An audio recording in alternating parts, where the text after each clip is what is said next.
जगत गुरु तत्वदर्शी संत रामपाल जी महाराज के अमृत वचन सर्व पवित्र धर्मों के पवित्र शास्त्रों के आधार पर। ये देखिएगा श्रीमद् भगवत गीता दिखाते हैं आपको। ये देखिएगा श्रीमद् भगवत गीता और जयदयाल गोविंद का द्वारा इसका अनुवाद है। इसके 15वें अध्याय पर चलते हैं। यह है अथ पंचदशोध्याय 15वां अध्याय। इसमें कहा है श्री भगवान वाच ऊर्ध्व मूलम अधः शाखम अश्वत्थम प्राहु अव्यम छंदासी यस्य प्रणानी ये तम वेद स वेदवित। इन्होंने अनुवाद ठीक नहीं करना आया, ये तो ठीक लिखा है ना। आदि पुरुष परमेश्वर तो समझो, ऊपर को जड़ है वो तो पूर्ण परमात्मा है। ऊर्ध्व मूलम ऊपर को शाखा लिखना था, वो आदि पुरुष परमेश्वर है। और अधः शाखम नीचे को शाखा वाला, ये गलत लिखा है। पर मां रूप मुख्य शाखा वाले नहीं। ये देखो दूसरे मंत्र में गीता अध्याय नंबर 15 के श्लोक नंबर 2 में अधः और अधः 2 बार आए हैं। इन्होंने इसका अनुवाद यहाँ किया है। अधः माने नीचे, अधः माने नीचे, बिल्कुल ठीक है। अधः माने नीचे, अधः माने नीचे। तो यहाँ ऊर्ध्व माने ऊपर, ऊर्ध्व माने ऊपर। यहाँ देखो, हम ही इसे देख लेंगे प्रथम अध्याय में 15वें अध्याय के प्रथम मंत्र में। ऊर्ध्व मूलम ऊपर को जड़ वाला, मूल जड़। और अधः शाखम नीचे को शाखा वाला। एक आम बालक भी समझ जाए इस ज्ञान से। और संसार रूपी पीपल के वृक्ष को अविनाशी कहते हैं। छंद, छंद वेद नहीं होते, छंद माने इसके विभाग जिसके पत्ते आदि कहे गए हैं। और तम वेद, तम यह वेद जिसको, उस संसार रूपी वृक्ष को जो अंधकार रूप में छुपा हुआ है, ज्ञान रूप में, जिसको समझ नहीं सके, उस संसार रूप वृक्ष को जो पुरुष मूल सहित यानी जड़ से लेकर और पत्तों तक तत्व से जानता है, स वेदवित, स वेदवित, वह वेद के तात्पर्य को जानने वाला है, अर्थात वह तत्वदर्शी संत है। अब यहां देखो, अब 15वें अध्याय का हमने इसमें सारा बता रखा है। तीसरे में क्या कहा है कि अब हम इसको सारे सुना देते हैं आपको। ये दूसरे में क्या कहा है कि उस संसार वर्ष की तीनों गुण रूप, तीनों गुण माने रजगुण ब्रह्मा, सतगुण विष्णु, तमगुण शिव जी। रूप जल से बढ़ाई हुई नहीं, ये शाखाएं हैं, शाखा हैं। विषय प्रवाला शाखा है, विषय विकारों वाली ये शाखा है। रजगुण ब्रह्मा, सतगुण विष्णु, तमगुण शिव जी। अधः नीचे और ऊपर फैली हुई है। ये नीचे माने जैसे यो गीता का ज्ञान पृथ्वी पर बोला जा रहा था, ऊपर स्वर्ग नीचे पाताल, ऊपर और नीचे फैली हुई है। क्योंकि श्री ब्रह्मा, श्री विष्णु, श्री शिव जी एक एक गुण युक्त हैं, एक एक विभाग के मंत्री हैं। इनका प्रभाव इन तीनों ही लोकों पर है, पृथ्वी लोक पर, पाताल लोक और स्वर्ग लोक पर। इससे अन्य जो स्थान हैं, जो ब्रह्म लोक है वो अलग स्थान है, वहां पर ये काल भी 3 ही रूप धारण करके रखता है, उसमें भी तीनों ही गुण अपने विद्यमान रखता है।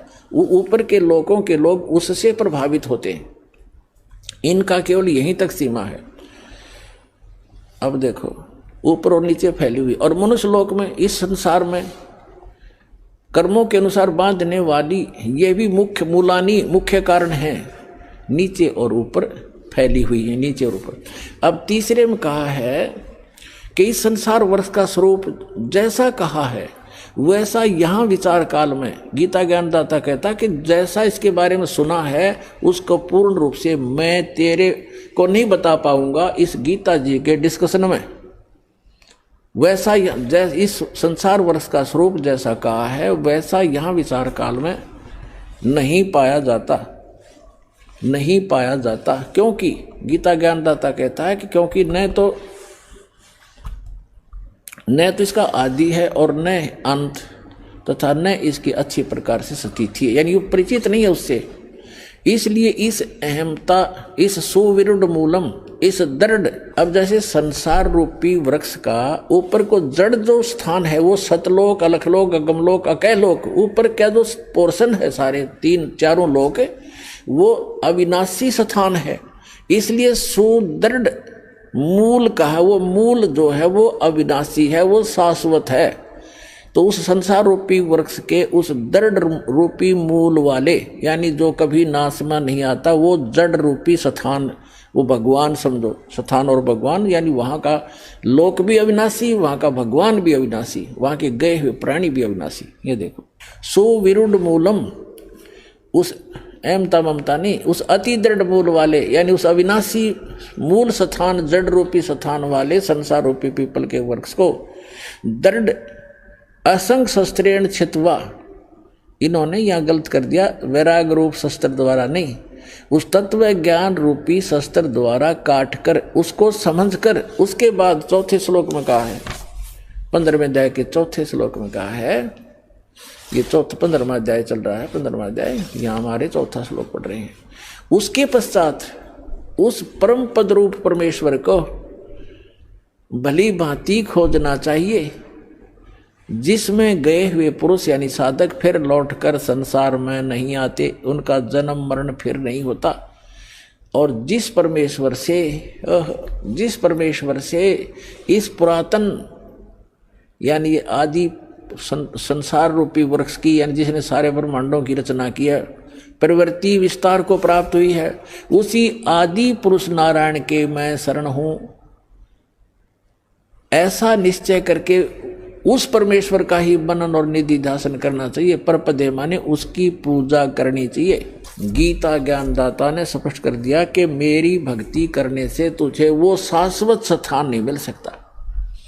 उसके लिए गीता अध्याय नंबर 17 के श्लोक नंबर 23 में गीता ज्ञानदाता ने संकेत दिया है कि उस सच्चिदानंद घन ब्रह्म की साधना के 3 मंत्र हैं उसके पाने के। ओम तत्सत इति निर्देश ब्रह्मण त्रिवेद समर्थ ब्राह्मणा तेन वेदा च यगा च विहिता पुरा।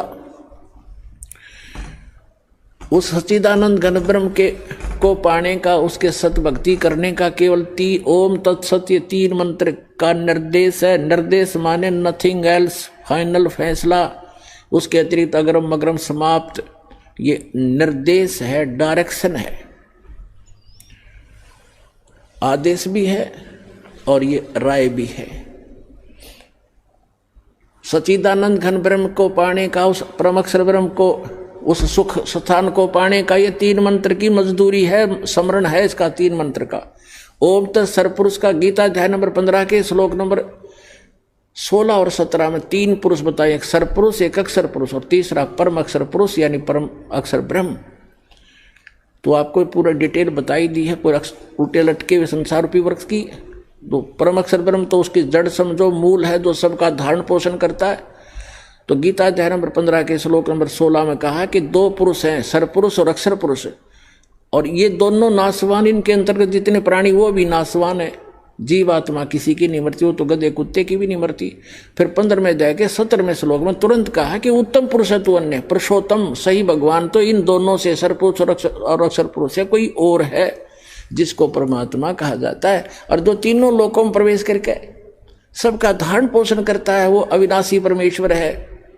यानी संसार रूपी यानी वृक्ष की का धारण पोषण किससे होता है? मूल से होता है, जड़ से होता है, और जड़ वो परम अक्षर ब्रह्म है।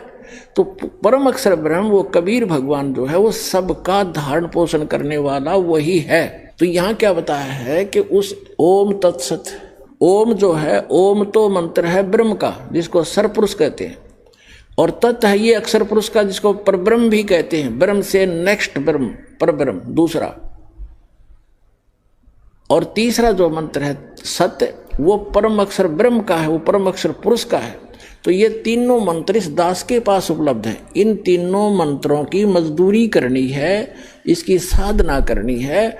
कोई अभी तक ये मार क्यों खाते रहे कबीर पंथी? ये इन मंत्रों का जाप नहीं करते थे जो दास आपको प्रथम बार देता है। ये कहते हैं तो ब्रह्मा विष्णु महेश की पूजाएं हैं, हम क्यों करें, हम तो सतपुरुष की साधना करेंगे।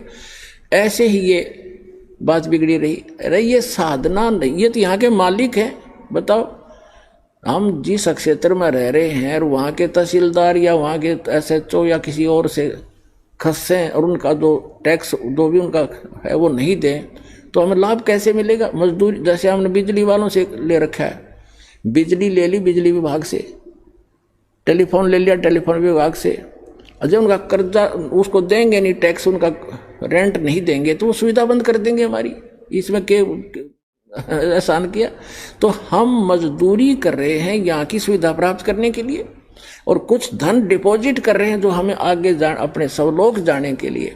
तो ये इनकी पूजा नहीं है।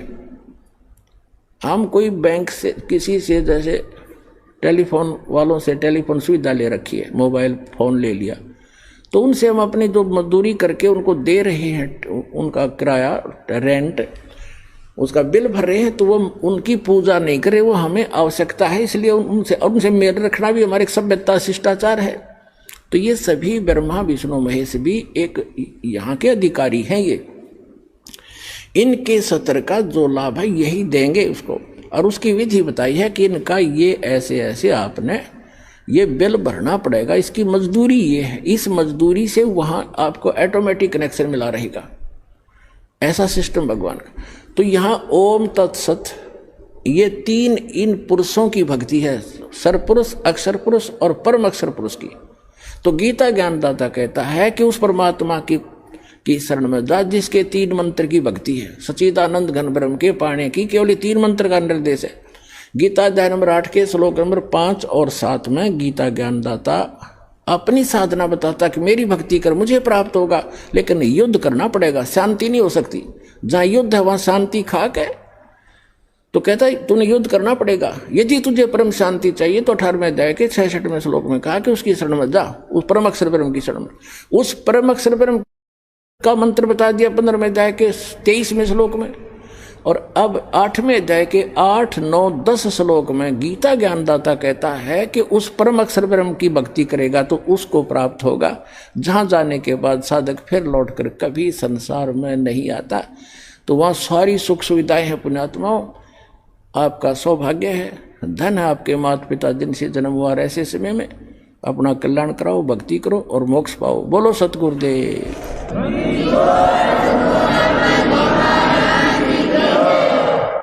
परम पिता परमात्मा पूर्ण ब्रह्म सारी सृष्टि के रचनहार कुल मालिक कबीर परमेश्वर जी की असीम रजा से आप सभी पुण्यात्माएं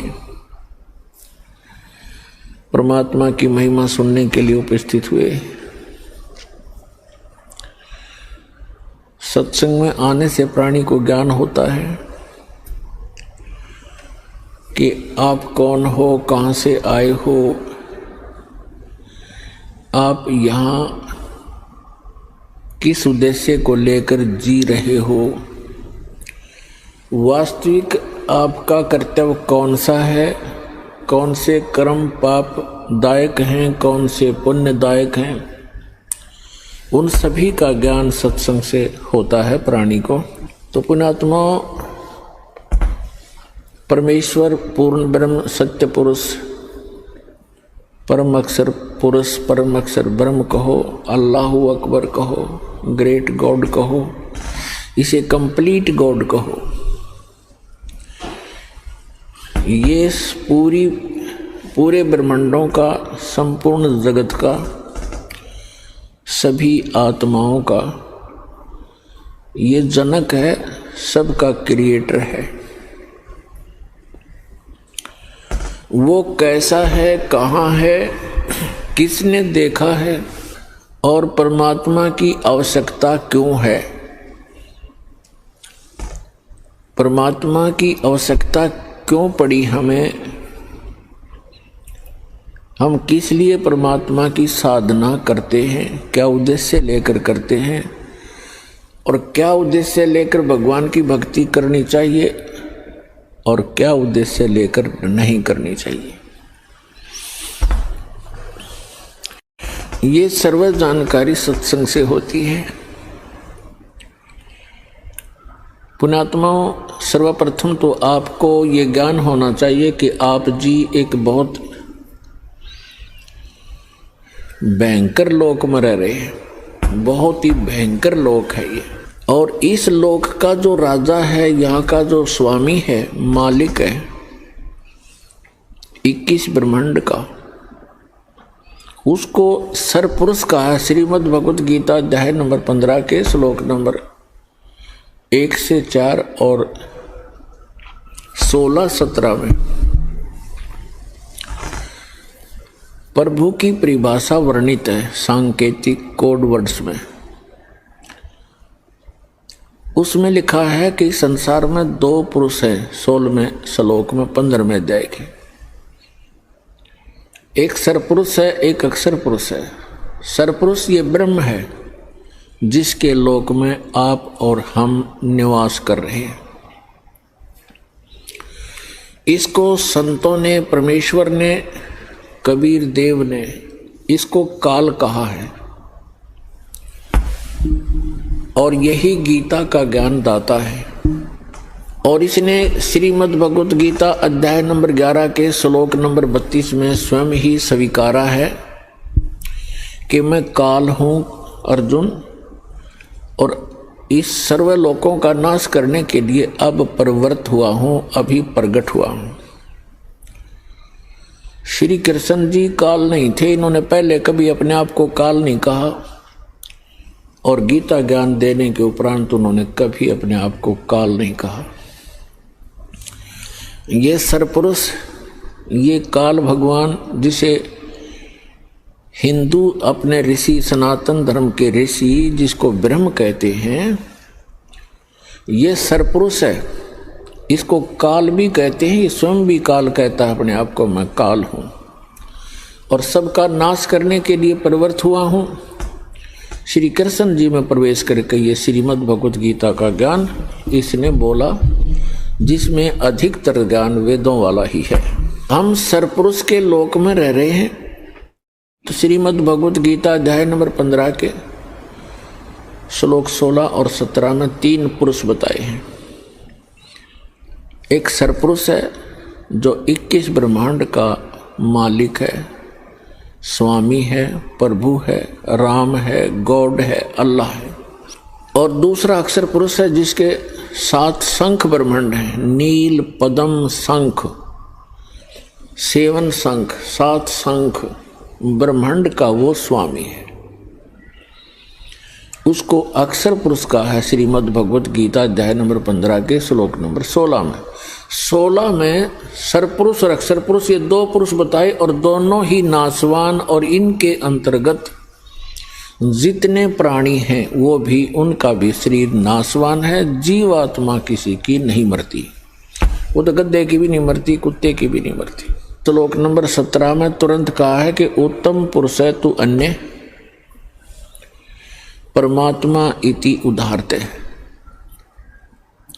यह लोग तरम आविश्य विभर्ति अवय ईश्वर है। उत्तम पुरुष यानी पुरुषोत्तम श्रेष्ठ परमात्मा तो कोई और है इन दोनों से, सरपुरुष और अक्षर पुरुष से। वही तीनों लोकों में प्रवेश करके सबका धारण पोषण करता है और वो वास्तव में अविनाशी परमात्मा है। अपने आत्माओं श्रीमद् भगवत गीता अध्याय नंबर 15 के श्लोक नंबर 1 से 4 में स्पष्ट किया है।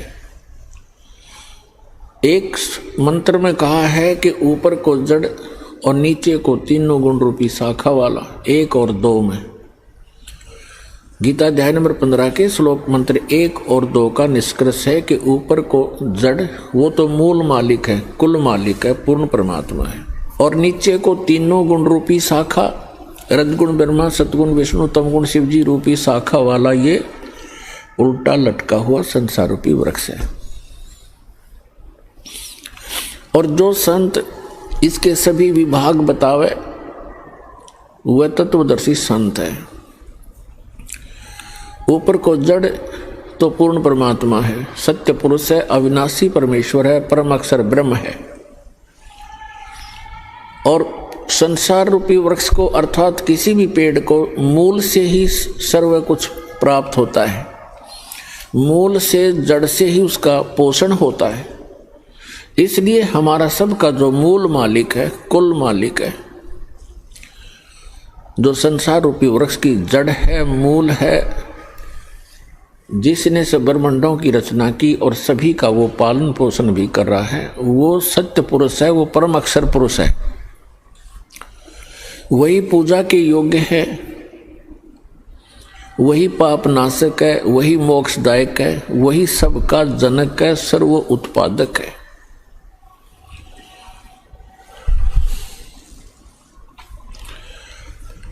तो श्रीमद् भगवद गीता अध्याय नंबर 15 के श्लोक नंबर 1 में कहा है कि जो इन सभी विभागों को इसके विभाग बता देगा, भिन्न भिन्न इन भगवानों की सतिथि बता देगा, वो तत्वदर्शी संत है। तो परमेश्वर स्वयं आते हैं वो तत्व ज्ञान बताने के लिए। अब वो परमेश्वर 600 वर्ष पहले आए थे बनारस के अंदर, भारतवर्ष की काशी नगर में, और वहां पर 120 वर्ष रहे थे। सहशरीर आए थे, सहशरीर वो चले गए थे। 120 वर्ष एक जनसाधारण की लीला की उन्होंने, हमारे लिए एक निर्देश दिया, एक एग्जाम्पल कोड किया, उदाहरण पेश करके चले गए कि यदि आप जी ने मोक्ष प्राप्ति करनी है तो इस घटिया लोक की किसी अधिक वस्तु की इच्छा मत करना, ये आपके गले की झाड़ बन जाएगी। घनी संपत्ति और ज्यादा कार कोठी ये आपको यही घसीटे रखेगी, सतलोक जाने नहीं देंगे। फिर भी परमात्मा ने कहा है कि जैसे आपकी किस्मत भाग्य में परमात्मा ने दिया है उसमें संतोष करना, चाहे वो कितना ही है, उसको अपना ना मानना, ये आपका नहीं है, ये भूल मत करना। परमेश्वर ने बताया है कि काया तेरी है नहीं, ये माया कहाँ से हो, शरण कमल में ध्यान रखो, इन दोनों को खो। ना तो ये संपत्ति तेरी है, ना ये काया तेरी है। जब काया ही नहीं तेरी तो संपत्ति को कैसे तू अपनी मान बैठा। बोली आत्मा, ये कोई नशा है तेरे अज्ञानता का। अब ये अज्ञानता का नशा हटाने के लिए एंटीबायोटिक ये औषधि सत्संग रूपी तत्व ज्ञान आपको डोज पर डोज दी जा रही है। एक दिन आपकी ऐसी भूल मिटेगी,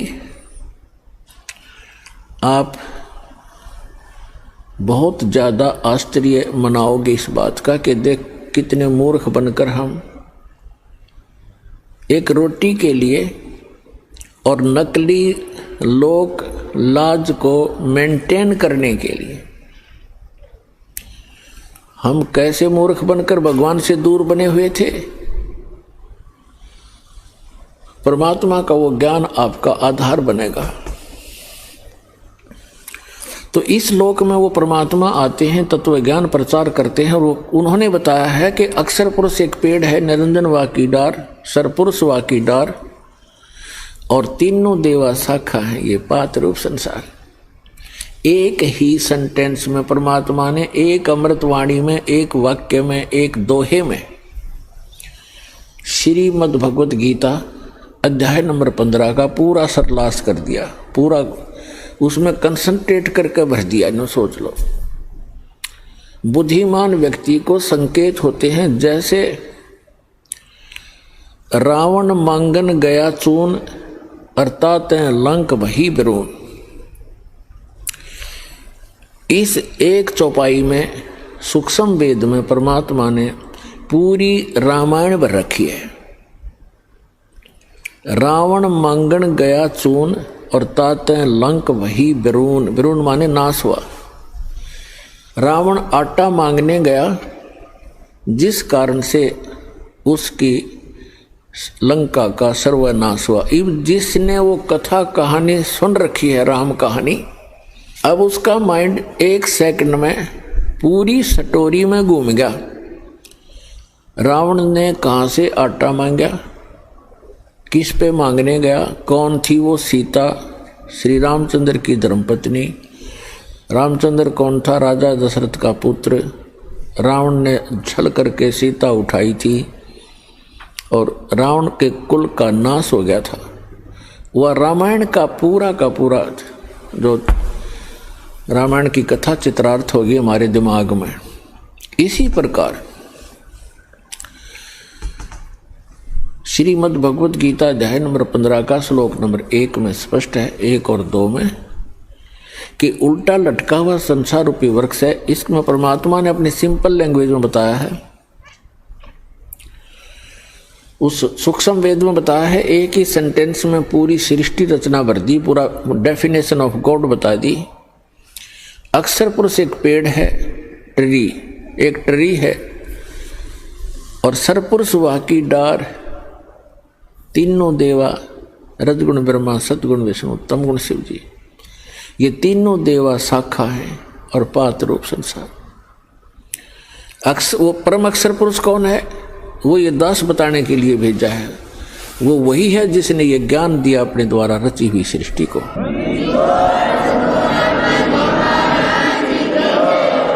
वही है जिसने अपने द्वारा रची हुई सृष्टि को ठीक ठीक बताया। वो परम अक्षर ब्रह्म है। श्रीमद् भगवत गीता अध्याय नंबर 15 के श्लोक नंबर 1 से 4 का निष्कर्ष है कि अर्जुन, जब तत्वदर्शी संत तुझे मिल जाए उसकी पहचान ये है कि वो इस संसार रूपी वृक्ष के सभी विभाग बताओगा। उसके पश्चात परमेश्वर के उस परम पद की खोज करनी चाहिए, जहां जाने के बाद साधक फिर लौटकर कभी जन्म मृत्यु में नहीं आते। और जिस परमेश्वर ने सारे ब्रह्मांडों की रचना की उसी की भक्ति करनी चाहिए, और की नहीं।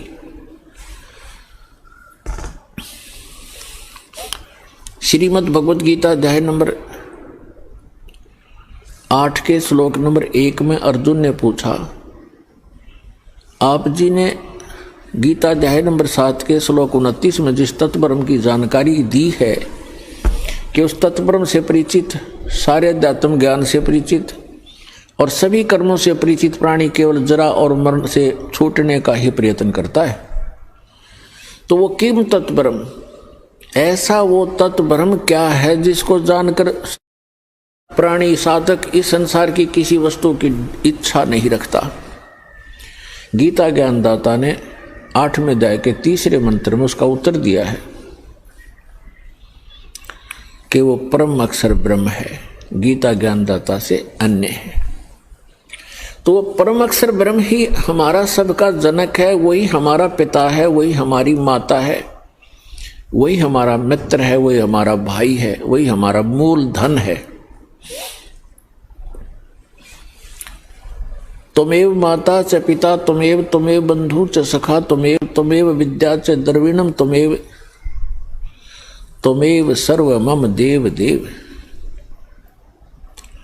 ये वो परमात्मा है जिसके अंदर ये सर्व गुण हैं, जिनका हम रह कर व्याख्यान सुना और सुनाया करते थे।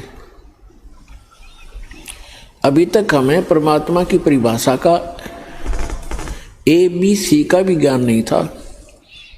अब आपको A से लेकर Z तक ज्ञान हो गया इस तत्व ज्ञान को सुनने से, क्योंकि ये ज्ञान परमात्मा ही बताता है और परमात्मा के बताए कोड वर्ड को, सांकेतिक शब्दों को परमात्मा का कृपा पात्र ही समझ सकता है।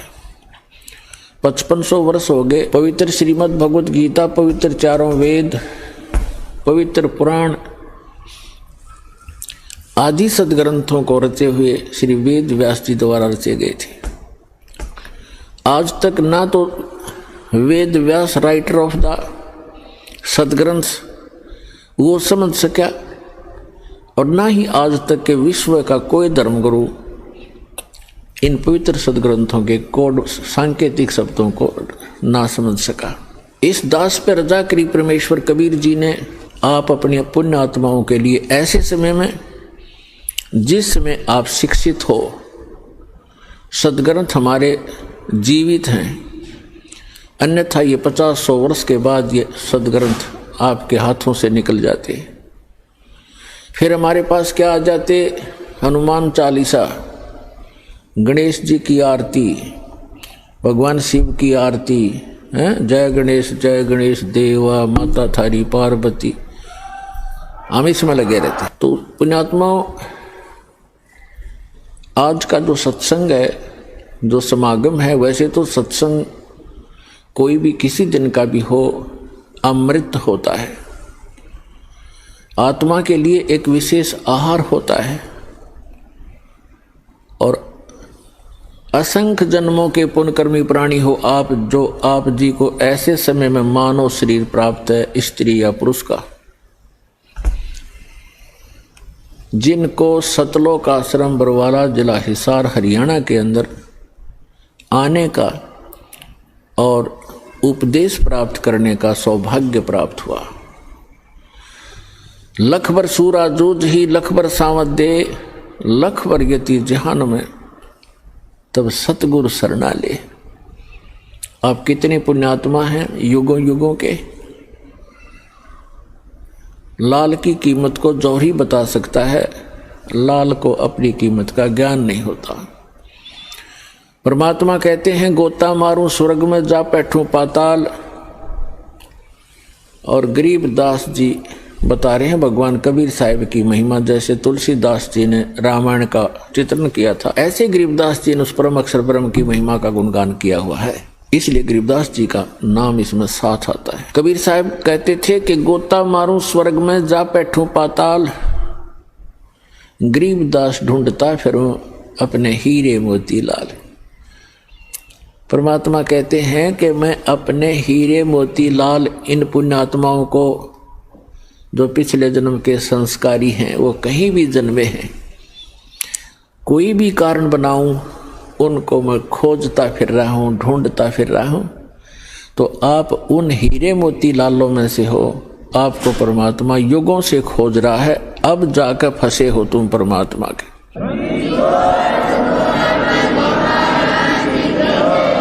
नहीं तो आप उस काल कसाई के फंसे थे, आज परमात्मा की जकड़ में आए हो पुण्यात्माओं। इस परमात्मा के जहाज से उतरना जाना, नहीं तो आप सदा के लिए बाउजल के अंदर बह जाओगे।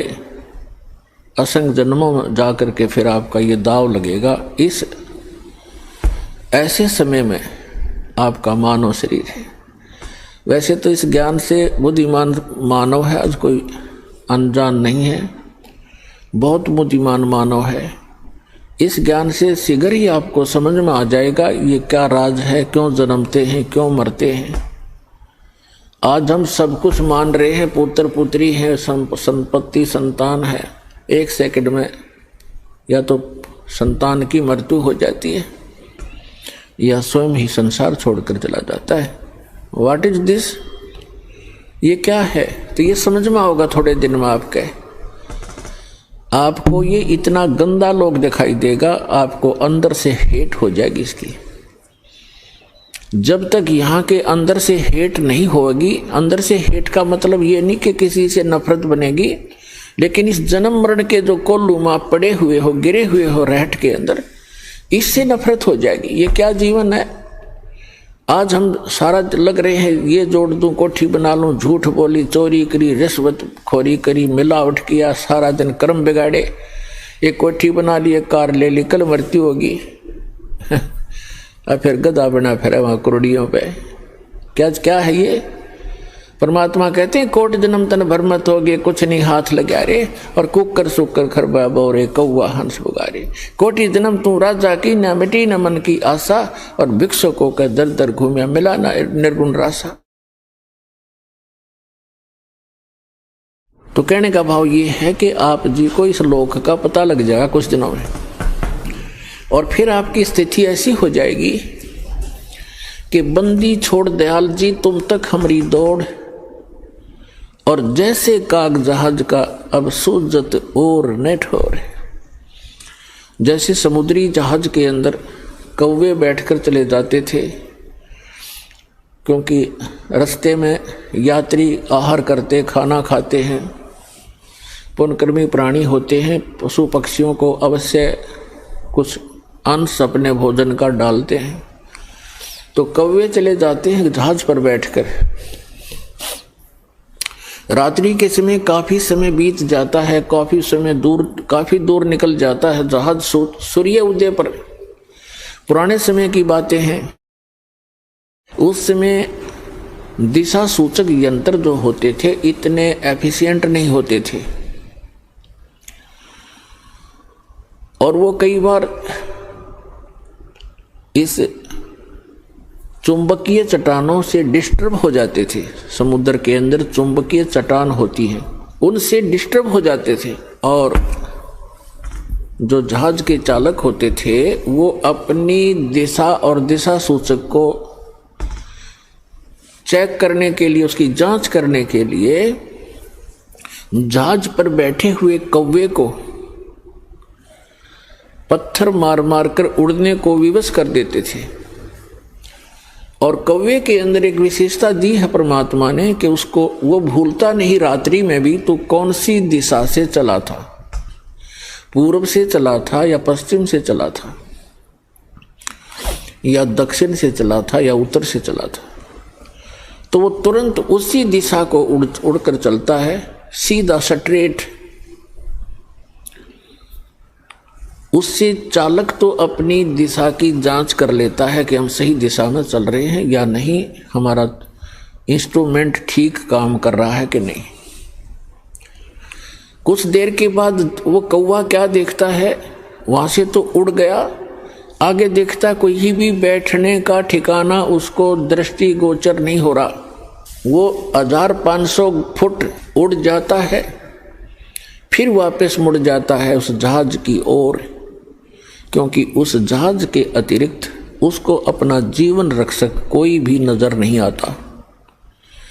जहां भी देखता है वही डूबने का स्थान है, मृत्यु हो जाने का डर है। एक जहाज ही सुरक्षित स्थान उसको मिलता है। तो पुण्यात्माओं, परमात्मा ने एक संकेत दिया है कि एक दिन आपको कबीर भगवान और यो सतलोक आश्रम स्थान हरीशदास के द्वारा दिया गया ये अमृत नाम और ज्ञान आपको ऐसा लगेगा जैसे परमात्मा कहते हैं, आप फिर ऐसे कहा करोगे, बंदी छोड़ दयाल जी तुम तक हमारी दौड़, और जैसे काग जहाज का अब सूझत और नठौर। इस परमात्मा कबीर जी के अतिरिक्त, इस सच्चे नाम के अतिरिक्त, इस सच्चे ज्ञान के अतिरिक्त आपको पूरा संसार ऐसा नजर आएगा जैसे जहाज के अतिरिक्त पूरा जल है जिसमें बैठते ही डूब जाओगे। भावार्थ ये है परमात्मा का, यदि आप कबीर भगवान को और सतनाम को छोड़कर यदि आप अन्य संत की शरण में जाओगे तो डूबोगे। भगवान की भक्ति छोड़कर संसारिक इस काम में लग गए तो डूब गए। तो इससे पार होने के लिए ये राम नाम का जहाज आपने छोड़ना नहीं है। इसके अतिरिक्त आपको जहां भी कोई भी क्रिया है संसार के, वो आपको डबोण की है, तारण की नहीं है। इतनी सी बात आपको कुछ दिनों में हृदय में धस जाएगी और तभी आप भक्त बनोगे। तो परमात्मा ने आके बताया है कि मानुष जन्म पाके जय नहीं रटे हरि नाम, जैसे कुआ जल बिना फिर बनवाया क्या काम। परमात्मा ने आकर ज्ञान दिया है कि मनुष्य जीवन प्राप्त करके जो प्राणी परमात्मा की साधना भक्ति नहीं करता, उसका मानव शरीर ऐसा है जैसे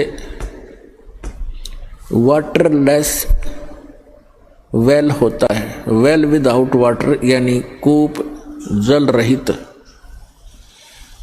कितना सुंदर कुआं हो, कूप हो और कितनी उसके ऊपर चित्रकारी कर रखी हो, उसमें जल नहीं है तो वो नाम भले कुआं है पर गुण कुएं के नहीं है। ठीक इसी प्रकार जो साधना भक्ति नहीं करते प्राणी मनुष्य जीवन पा करके, उनका नाम मनुष्य अवश्य है पर गुण मनुष्य के नहीं हो सकते।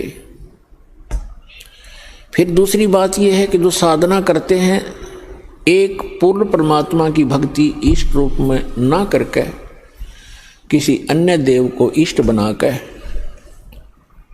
आन उपासना करते हैं, वो साधना करते करते भी फेल हैं। उनकी साधना भी व्यर्थ है। तो पुण्यात्मा, आज का जो शुभ दिन है, आज के दिन इस दास का जीवन कल्याण हुआ था, आज का वो शुभ दिन है।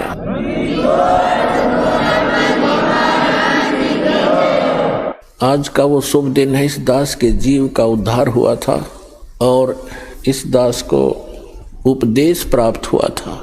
और उपदेश भी वो जिसको हम खोजते खोजते असंख्य युग हो गए थे, वो उपदेश सहज में प्राप्त हुआ था। वो दिन आज भी भूला नहीं जाता इस दास से। यदि हम अंग्रेजी महीनों में गिने तो 17 फरवरी सन 1988 का वो शुभ दिन, और वैसे फाल्गुन अमावस्या थी जो आज फाल्गुन अमावस्या है, ये शुभ दिन। और इस समागम के अंदर एक दो विशेषताएं हैं। एक तो दास का आध्यात्मिक जन्म हुआ। परमात्मा की वाणी में लिखा है कि जिस दिन सतगुरु भेंटिया सो दिन लेखे जान, बाकी जन्म गंवा दिया व्यर्थ गया बिना गुरु के नाम। जब तक आपको उपदेश नहीं मिलता मनुष्य शरीरधारी प्राणी को, तब तक आपका जीवन मनुष्य का नहीं है। अन्य पशु पक्षियों जैसी ही हम क्रियाएं कर रहे होते हैं, वो मनुष्य जीवन नहीं है। जिस दिन से आपको गुरु प्राप्त होता है, सच्चा गुरु, सतगुरु और सत साधना, उस दिन आपकी आत्मा का जन्म समझ लो, पुनर्जन्म, आपका मानव का जन्म स्टार्ट होता है। जिस दिन सतगुरु भेंटिया सो दिन लेखे जान, और बाकी समय व्यर्थ गया, गंवा दिया बिना गुरु के ज्ञान। तो दास को ये उपदेश प्राप्त हुआ, ये वो शुभ दिन है। और दूसरा इस समागम का महत्व है कि अमावस्या के तुरंत बाद जो एकम आती है, प्रथमा, उस दिन सन 1997 में इस दास को परम अक्षर ब्रह्म पूर्ण परमात्मा सत्य पुरुष कबीर देव जी ने दर्शन दिए और इस समय को जो कि उन्होंने निर्धारित किया हुआ था, उसको बताया कि सार्थक समय है, अब इस सार नाम का दान करना प्रारंभ कर दे। तो पुण्यात्माओं, इस समागम के अंदर ये दो महत्वपूर्ण घटनाएं दास के जीवन में घटी हैं। अमावस्या को तो नामदान हुआ दास को, और प्रथमा यानी 1997 की प्रथमा को परमात्मा के दर्शन हुए तथा सतनाम, ये सारनाम देना वैसे बालकों का खेल नहीं। इस सतनाम को और सारनाम को गुप्त रखना था, और इतना इम्पोर्टेंट मंत्र है ये, इसको अभी तक डिस्क्लोज नहीं करना था। दास का भी दिल धड़क रहा था कि कहीं मैं गलत समय पर इसको सार्वजनिक ना कर दूं। सन 1994 में दास को नाम दान करने का आदेश मिला था पूज्य गुरुदेव से। तो 1997 तक दास ने एकाध ही को, कुछ एक को ये सार नाम दिया था, नहीं तो नहीं दिया था। मुझे हिचका हुआ देखकर परमात्मा ने को आना पड़ा, क्योंकि वो आपके लिए भटक रहे हैं। हम तो जीव हैं, जीव तो जीव जितनी सोच ही रखता है। तो पुण्यात्माओं, आज तक परमात्मा ने सतनाम और सारनाम की कितने छींट भी नहीं लगने दी किसी व्यक्ति को, इसकी भाप भी नहीं आने दी किसी तक। आदरणीय नानक साहिब जी को सतनाम प्राप्त हुआ था, लेकिन उनको सख्त हिदायत दे दी थी कि अभी डिस्क्लोज मत करना, नहीं तो मेरा सारा मिशन खराब हो जाएगा, परमात्मा कबीर जी ने कहा था। ऐसे आदरणीय धर्मदास साहिब जी को परमात्मा मिले थे, सचखंड सतलोक लेकर गए थे, फिर उनको सतनाम और सारनाम प्रदान कर दिया था, प्रथम मंत्र भी दिया था। उनसे भी प्रतिज्ञा करा ली थी कि धर्मदास मेरी लाख दुहाई, ये मूल ज्ञान की तबार ना जाए। फिर कहा कि धर्मदास मेरी लाख दुहाई, ये सार शब्द कहीं बाहर ना जाए। ये मूल ज्ञान और सार शब्द बार जो पढ़ी, ये बिचली पीढ़ी हंस नहीं तरही। आप उस बिचली पीढ़ी में जन्मे हो जिसके लिए परमात्मा इस भक्ति को संभाल के रखे हुए था और आपके लिए पिटारा खोल दिया, खजाना खोल दिया परमात्मा ने। तो आदरणीय गरीबदास साहिब जी को परमात्मा मिले, उनको कंप्लीट स्पिरिचुअल नॉलेज उनके अंतःकरण में फीड कर दिया, उन्होंने फिर वो लिखवा दिया। लेकिन गरीबदास साहिब जी ने किसी को भी ये मंत्र नहीं दिए, सतनाम और सारनाम।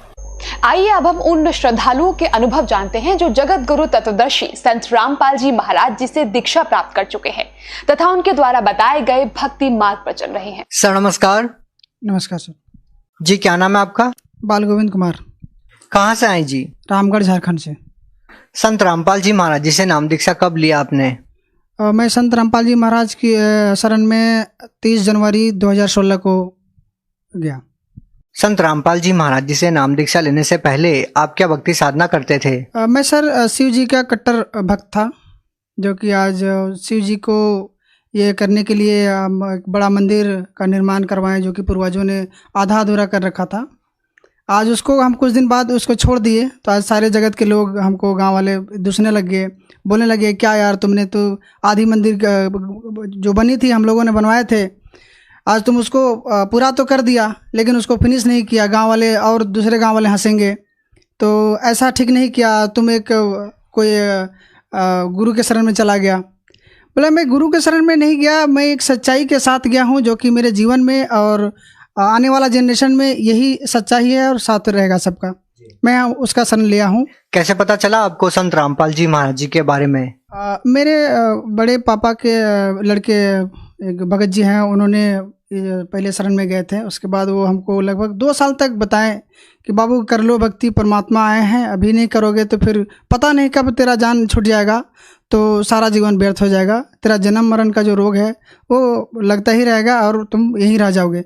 तो फिर हुआ कि मना करते लेंगे, इसी तरह मैं मना करता ही रहा। लेकिन ऐसा एक दिन हुआ कि मैं ड्यूटी जा रहा था ऑफिस से निकलने के लिए, तो इन लोग सत्संग के लिए कोई यहाँ कोडरमा में, झारखंड में ही एक नामदान सेंटर, वहाँ जा रहे थे। तो मैं बाइक निकाला ड्यूटी के लिए और इन लोग को देखे बुलेरो बैठा, ये लोग चला गया। तो पता नहीं एक बार ऐसा लगा कि नहीं आज चलना चाहिए। हम ड्यूटी नहीं किया, चल के हम सीधे चल गए। अब बोले थे कि बुलेरो में चलना है, लेकिन हमको वो लोग आधा तो निकल गया और हम पीछे से अपना बाइक में पूरा स्पीड धर के निकल गए वो लोगों को। फिर जाके 10 किलोमीटर 20 किलोमीटर लगभग 15 किलोमीटर बाद में उन लोग से मिला, फ़ोन किया, फिर बोले हम भी जाएंगे, हमको भी लेते चलो। फिर उन लोगों के साथ गए, परमात्मा के शरण में नाम लिए। संत रामपाल जी महाराज जी से नाम दीक्षा लेने के बाद आपको क्या लाभ मिले? संत रामपाल जी महाराज जी के नाम लेने के बाद हमको फ़ायदा ये हुआ कि हमको एक करेंट सांप ने हमको ये पैर में डस लिया, जो कि आज करेंट सांप डसने के बाद किसी कोई ज़िंदा नहीं रहता है। आज परमात्मा ने साक्षात हमको आज ज़िंदा रखे हैं और दुनिया वाले को भी हम देख रहे हैं, दुनिया वाले हमको भी देख रहे हैं। बहुत सारे जगत के लोग मेरे घर आए, बोले नहीं जाओ ओझा के साथ झड़वा लो, डॉक्टर से दिखवा लो। तो ऐसे हम एक भगत जी रहते हैं, एक मेरे साथी रिम्स हॉस्पिटल, जो झारखंड का जो सरकारी अस्पताल है, उसमें रहते हैं। मैंने फ़ोन किया क्या करना है, तो उन्होंने बताया कि नहीं ऐसा कुछ नहीं है, परमात्मा के संत रामपाल जी महाराज के शरण में जो रहता है वो तो खैर उनका दुनिया गवाह है कि आज तक उनके भक्तों के साथ कोई ऐसा खिलवाड़ नहीं हुआ है, जो हुआ है सच्चाई हुआ है। तो उन्होंने जो बताया था हमको पूरा विश्वास लग गया कि नहीं, संत रामपाल जी महाराज की अगर भक्ति में अगर शक्ति है तो वाकई में हम जिंदा रहेंगे, नहीं तो नहीं रहेंगे। यहाँ तक कि मेरे पापा मेरे मम्मी बोले नहीं डॉक्टर को दिखवाओ, यहाँ जाओ वहाँ जाओ। हमने नहीं, कुछ नहीं करना है, जो करना है परमात्मा ने करेंगे। आज मैं आपके सामने साक्षात हूँ और दुनिया वाले को मैं सामने खड़ा हूँ। और क्या लाभ मिले सर? सर एक बार मेरे बच्चे की लमसम 3 साल का है मेरा बच्चा, वो छत से पहले तल्ले की बिल्डिंग से नीचे गिरा, जबकि सीमेंटेड नीचे फर्श था, उसमें ये माथा का बल से वो नीचे गिरा और हम उसको माथा ऐसे करके देखे तो यहाँ पे पूरा उसका गड्ढे निशान, खून जम गए थे। लेकिन आज संत रामपाल जी महाराज जी के शरण में रहते हुए आज मेरे बच्चा का बाल बांका नहीं हुआ है। आज मेरा बच्चा स्वस्थ है, मस्त है, आज आराम से पढ़ लिख रहा है और बिल्कुल बढ़िया। और साथ ही साथ एक बार ऐसा हुआ कि तो मैं गाड़ी ड्राइव कर रहा था, अचानक पीछे का चक्का ब्लास्ट किया और हमको पता ही नहीं चला कि क्या, हर एक पोल था उसमें हमको लगा कि आप गाड़ी सीधे जाके इंजन टकराएगी पोल से, लेकिन ऐसा हुआ कि सीधे पोल के बीचों बीच में जा रहे हैं और 10 कदम है गाड़ी 60 की स्पीड में, लेकिन सीधे गाड़ी उठ के जाती है बाएं साइड में और गाड़ी ऐसे हो जाती है और गाड़ी का भी खरोंच नहीं आता, हम ना किसी को चोट पहुंचाते हैं और मेरा गाड़ी जैसे तैसे है। आज हम भी सुरक्षित हैं और 5 भक्त मेरे गाड़ी में थे। गाड़ी में लगभग 3 टन की लोड की हुई थी, अब वो भी स्वस्थ है, सब कुछ ठीक है और हम आज ठीक है, गाड़ी में भी कुछ नहीं हुआ, हमको भी कुछ नहीं हुआ। तो संत रामपाल जी महाराज की शरण में तो खैर दुनिया जानता है और सब सारे भक्तों ने ये बता भी दिए हैं कि परमात्मा की भक्ति में ही ये शक्ति है जो कि ये कर सकता है, अदरवाइज और कोई नहीं। और सर मेरे घर में प्रेत बाधा रहते थे। एक बार तो ऐसा हुआ थी कोई ओझा भगत मेरे घर में लाए हुए थे और ऐसे ही बाती में कोई बकरे काटना है तो उसको लेके हमको चंदा मांग रहे थे वही भाई लोग, बड़े मेरे पापा के भाई लोग। तो बोल दिया कि नहीं हम चंदा नहीं देंगे, सबूत पूजा हम नहीं करेंगे। तो वो लोग मेरे पापा को काटने में तुल गए कि आज चाहे तो बकरा काटेंगे या फिर तुम्हें काटेंगे, क्यों नहीं देगा, जब तुम 3 भाग है इसका तो 1 भाग तुमको देना पड़ेगा। मेरे पापा शायद मना कर दिए कि मैंने नहीं काटना, और हम वो भी पापा को बोल दिए हम लोग नहीं देंगे। तो बोले नहीं आज चाहे तो हम बकरा काटें या फिर तुम्हें काटेंगे, लेकिन इतना तो है कि मालिक की दया से आज वो है, फ़ायदा मिला। सर जो आप बोल रहे थे कि प्रेत बाधा की जो समस्या थी आपके घर के अंदर, क्या वो प्रेत बाधा आपकी ठीक हुई? बिल्कुल ठीक हो गई। आज मेरे घर कोई प्रेत बाधा नहीं है। आज संत रामपाल जी महाराज जी का जो ज्ञान हमको मिला है, आज उसके आधार से हम भक्ति कर रहे हैं और सदैव जब तक ये श्वास रहेगा इस शरीर में संत रामपाल जी का दिया हुआ ज्ञान और उस भक्ति को हम करेंगे और पूर्ण मोक्ष प्राप्त करेंगे, ये मेरा लक्ष्य है और गुरु जी का यही दिया हुआ ज्ञान हमको मोक्ष प्राप्ति करवा। सर क्या संत रामपाल जी महाराज जी से नाम दीक्षा लेने से पहले आप कोई नशा भी करते थे? हाँ सर, मैंने किया है और नशा करने के साथ साथ मांस भी खाया है। आज वो जैसे सिगरेट पीता था तो आज कोई सिगरेट पीता है तो उसके सामने जाता है तो हमको उल्टी सा होता है, उस दुकान में हमको जाने का नहीं मन करता है। कोई अगर सामान बिस्किट भी लेना होता है तो उस जो धुआं निकलता है उससे हमको डर लगता है और हम दूर हट जाते हैं और वहाँ बिस्किट तक नहीं लेते हैं, कोशिश करते हैं कि नहीं लें तो वही अच्छा है। और यहाँ तक कि ऐसा मांस खाते थे कि बाज़ारों में घूम घूम के जो मांस बेचता है लोग ये करके वो हम वहाँ तक भी खा लिए थे। तो आज वो ऐसा लगता है कि इतना गलत काम किए कि हमसे ज़्यादा तुच्छ और कोई नहीं हो सकता है। तो इसीलिए कि हम चाहते हैं कि जो संत रामपाल जी महाराज जी का जो भक्ति है, इस भक्ति में ऐसा है कि ना अपने आप कष्ट में रहोगे ना किसी दूसरे को कष्ट दोगे। तो संत रामपाल जी महाराज जी का ज्ञान में ये है और ये संत रामपाल जी बताते हैं और उनका ज्ञान में ये भी है और पूर्ण परमात्मा का भी ये है लिखा हुआ विधान है कि जब हम एक परमात्मा के बच्चे हैं सारे, तो फिर वो जानवर या पशु पक्षी या कीट पतंग या मनुष्य कोई अलग तो हुए नहीं, ये मेरे सभी भाई बंधु हैं। तो हम किसी को अगर कष्ट देंगे तो पूर्ण परमात्मा का विधान है कि हमें भी कष्ट होगा। सर संत रामपाल जी महाराज जी से नाम दीक्षा लेने के बाद आपको और क्या लाभ मिले? और सर मेरे को लाभ मिला कि आध्यात्मिक ज्ञान जो मिला आज वो सबसे दुनिया से हटके है और मैं ये चीज़ सारे जगहों में बताता हूँ कि ये ज्ञान सर्वोपरि है। इसको आज मेरे सारे जो संबंधी है या फिर दोस्त यार है मेरे जनरेशन के, उसको बताता हूँ कि चलो यार जो संत रामपाल जी महाराज जी ने एक ऐसा ज्ञान बता रहे हैं जो दुनिया को दिखाने वाला है और बताने वाला है, तो इसको भक्ति करो और अपने को जाओ भी पूर्ण परमात्मा के शरण में और पूरे परिवार को, सारे रिश्तेदार को, संबंधी को ये बताओ कि भक्ति विधि शास्त्र अनुकूल ये है और यही करना चाहिए। सर आप लोग झारखंड में रहते हैं और संत रामपाल जी महाराज जी से जुड़े हुए हैं, तो क्या आपको नहीं लगता कि किसी और संत से भी आप नाम दीक्षा ले सकते थे, संत रामपाल जी महाराज जी से ही जुड़े इतनी दूर? सर संत रामपाल जी महाराज जी का जो जाने की बात हुआ कि हम लोग जाते हैं दिल्ली या हरियाणा या कहीं भी जाते हैं, तो जाने का तो बाद की बात है। पहले तो संत रामपाल जी महाराज मेरे हृदय में बसे हुए हैं।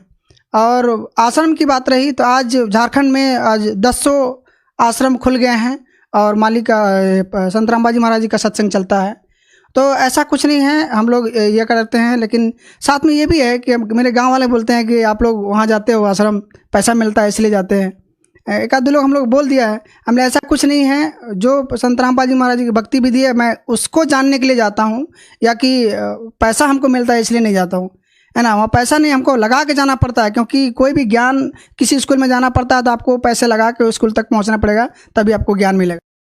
इसका मतलब संत रामपाल जी महाराज जी के आश्रम में पैसे लिए जाते हैं नाम दीक्षा के लिए, या फिर किसी और प्रकार की फीस ली जाती है आश्रम में? खाने का तो छोड़िए, और गुरु संतों जैसे जय गुरुदेव में है कि और सारे गुरुओं में देखते हैं कि आगे बैठने वालों को अलग पैसा लेता है, या फिर जो ओढ़ने के लिए, ठंडा में ओढ़ने के लिए उसको रजा देता है, उसका 20 रुपये या 50 रुपये देना पड़ता है। खाना के लिए, भोजन का पैसा देना पड़ता है।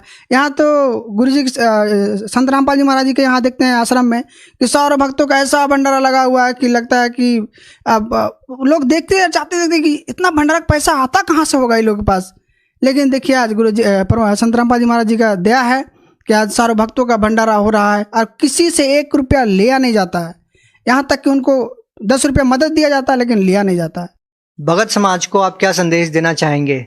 भगत समाज को तो संदेश नहीं, मैं आग्रह नम्र निवेदन करना चाहता हूँ कि संत रामपाल जी ने जो अभी ज्ञान दे रहे हैं वो शास्त्र अनुकूल साधना है और शास्त्र विधि साधना है।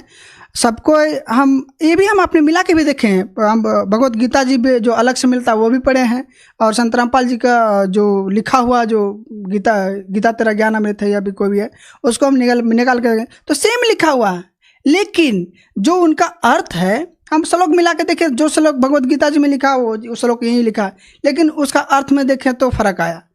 और वो अर्थ से अब हमको समझ में आया कि गीता जी का जो अर्थ है वो ये है, ये नहीं है, हमको ये फर्क आया। आपने कैसे पता किया कि कौन सा अर्थ सही है? सर जो शब्दार्थ होते हैं उनसे आप फर्क कर सकते हैं। ये तो सिंपली कोई भी अगर पढ़ लिया है तो शब्दार्थ, जैसे हिंदी इंटू इंग्लिश है, इसी तरह से संस्कृत टू हिंदी है, वो तो कोई भी आजकल 10th क्लास पढ़ लो तो शब्दार्थ करना जान जाता है। आज उसे इंग्लिश का पूरा ट्रांसलेट कर लेता है लोग शब्दार्थ के वजह से, तो हम भी उसी तरह से मिला के देखें और सही में वो सही चीज़ है। संत रामपाल जी महाराज जी सही अर्थ कर रहे हैं? बिल्कुल, संत रामपाल जी महाराज एकदम बिल्कुल सही अर्थ कर रहे हैं और सही बता दिए दुनिया को कि यही अर्थ है। और लोग इस ज्ञान को जब समझ के उमड़ के जा रहे हैं तो हमको और लगा कि नहीं बिल्कुल सही। एक आदमी पूर्वक हो सकता है, 4 आदमी अनपढ़ हो सकता है, हजारों हजार ऐसे थोड़े। डॉक्टर को देखें, MBBS डॉक्टर संत रामपाल जी महाराज के शरण में, इंजीनियर है वो शरण में है, ऐसा थोड़े ना। क्यों जो हम देखें संस्कृत का जो ये है ग्रेजुएशन किया हुआ संस्कृत से, उसको भी देखें, उन्होंने डबल MA किया हुआ, वो देखें कि संत रामपाल जी महाराज संस्कृत से MA किया हुआ। तो ठीक है, हम अनपढ़ हैं और कोई अनपढ़ है, वो आदमी अनपढ़ नहीं था, ठीक है, उसको पैसा दिया होगा, एक आदमी को पैसा देगा, हजारों आदमी को पैसा कोई नहीं दे सकता। तो ये है। जो लोग संत रामपाल जी महाराज जी से जुड़ना चाहते हैं वो लोग कैसे जुड़ सकते हैं? संत रामपाल जी महाराज जी से जुड़ने के लिए जो सोशल मीडिया का जो चैनल है, यूट्यूब है, फेसबुक है या ट्विटर है, कहीं से भी आप देख के, या फिर टीवी में जो सत्संग विभिन्न चैनलों में आता है उसके नीचे पीली पट्टी चलती है, वहाँ पे नंबर दिया हुआ रहता है। आप उससे नज़दीकी जो सेंटर होता है उसमें आप फ़ोन करो, पता लगाओ, आपको एकदम तुरंत नज़दीकी सेंटर बताया जाएगा। आप वहाँ जाके नाम दीक्षा ले सकते हैं और भक्ति कर सकते हैं। बहुत बहुत धन्यवाद। अच्छा है।